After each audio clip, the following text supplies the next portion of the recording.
Desde la antigüedad, de forma intuitiva, la humanidad observó fenómenos de putrefacción y de fermentación sin saber de la existencia de microorganismos.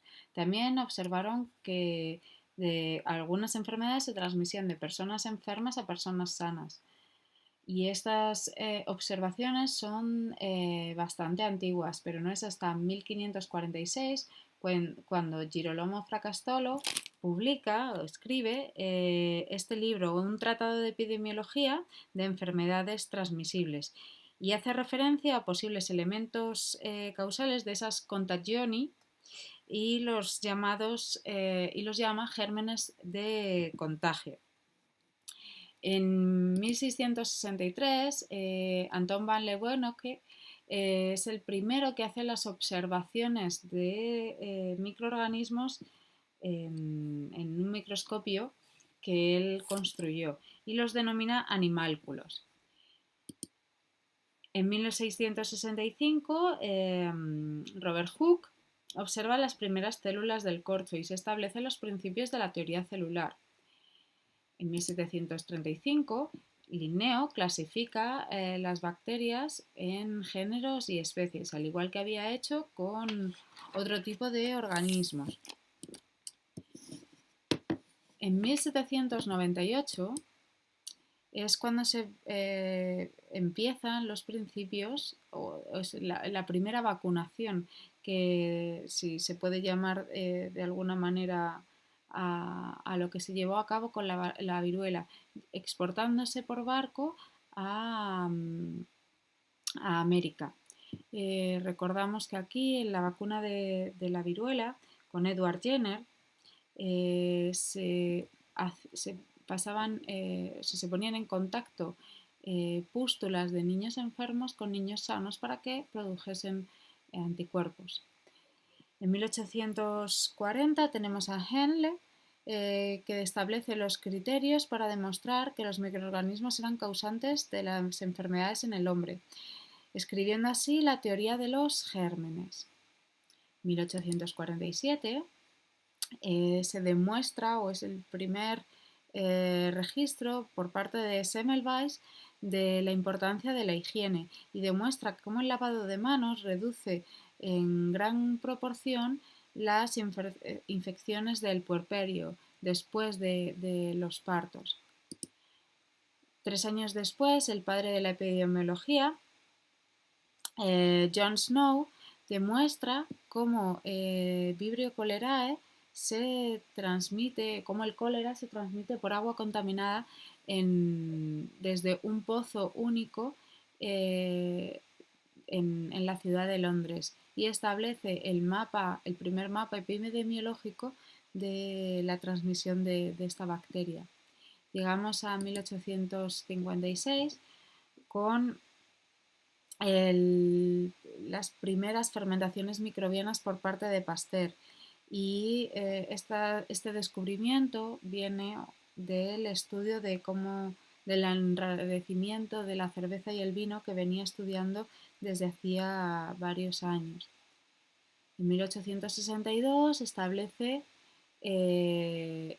los principios de la teoría microbiana, y refutando la generación espontánea de los microorganismos, sino que se transmiten por diferentes elementos. En 1867, Lister usa el ácido carbólico como desinfectante en cirugía por primera vez, de nuevo observándose unas reducciones en mortalidad muy altas. 1876 es el año de Robert Koch, y cuando empieza a emitir o a escribir los postulados de Koch, que, como sabéis, son fundamentales para la historia de la microbiología, para establecer la causalidad de presencia de microorganismo y desarrollo de enfermedad.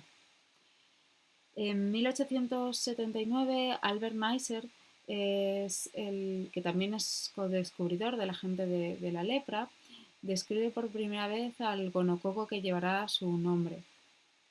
En 1880, Laveran describe por primera vez y caracteriza a los plasmodios.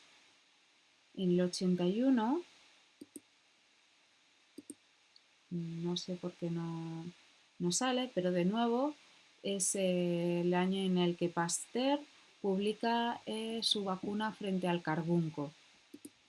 En 1882, el bacilo de Koch o Mycobacterium tuberculosis es el que se publica y se caracteriza. 1884 es el año de Loeffler con el bacilo difterico, el agente de la difteria. En el 85, una nueva vacuna, en este caso frente al raptovirus. También es el año, por parte de Pasteur, y también es el año en el que Johann Gram establece el protocolo de tinción de Gram, ya sabéis, un protocolo diferencial de Gram positivas y Gram negativas. En 1890, Berni y Kitasato publican sus descubrimientos sobre la antitoxina diftérica y el tétanos. Y en 1892 es el primer registro del estudio por microscopía electrónica del virus mosaico del tabaco. Esto es a cabo de Ivanovsky y Beijerinck. 1900 es el año en el que se publica la teoría sobre las funciones de los anticuerpos, cómo funcionan los antígenos y el sistema del complemento, por parte de Paul Ehrlich. También es el año en el que el Salvarsan sale a mercado, que se utiliza en la quimioterapia frente a la sífilis, ya sabéis, la enfermedad producida por Treponema pallidum. En 1911 es la primera vez en la que se describen virus oncogénicos, virus que son capaces de transformar las células. Y en 1917 Félix Derel es el que caracteriza a los bacteriófagos, esos virus que infectan a las bacterias.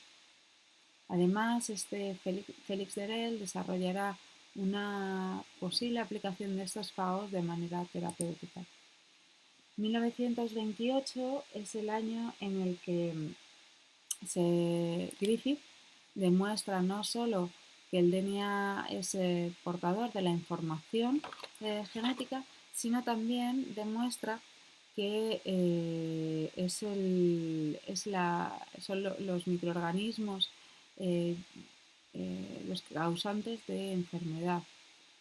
En el 29 tenemos a Fleming con el descubrimiento de la penicilina y en el 35 tenemos a la primera producción del protonsil, que es la primera familia de sulfamidas producida en el mercado. Por otro lado, llegamos a 1942, donde se emite la teoría de la respuesta inmune celular y donde se caracterizan los diferentes grupos sanguíneos. En el 43 tampoco está ahora.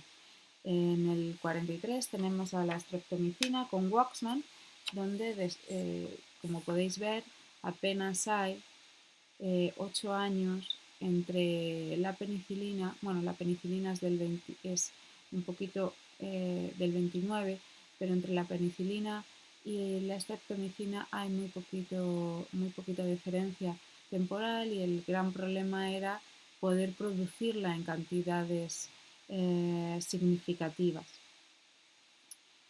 En el 53 tenemos a Watson y Crick con la estructura del DNA, ¿vale? Y en los años 60 surge con Burnett la teoría de la selección clonal y cómo se sintetizan los anticuerpos. En 1970 se describen por parte de Arber, Nathans y Smith las exonucleasas, enzimas de restricción, En el 77 Carl Bass clasifica de nuevo a los microorganismos y establece las tres ramas del actual árbol filogenético. En el 82 Prusiner describe partículas proteináceas como agentes infectivos, los priones. Y en el 83 tenemos las primeras caracterizaciones del virus del SIDA, el VIH. Llegamos al 88 con Karim Mullis y su purificación y empleo de la polimerasa de Thermus aquaticus en las reacciones de PCR.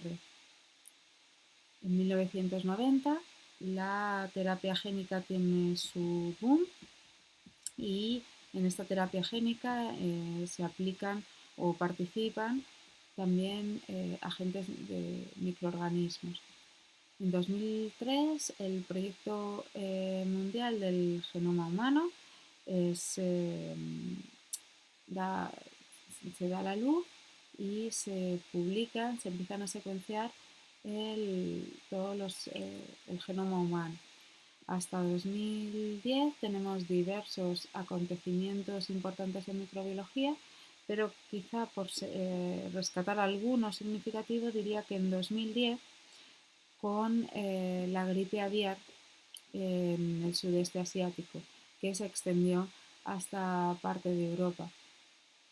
También tenemos en el año 2000 las encefalopatías espongiformes o de las vacas locas, y en 2020 la última pandemia por el coronavirus.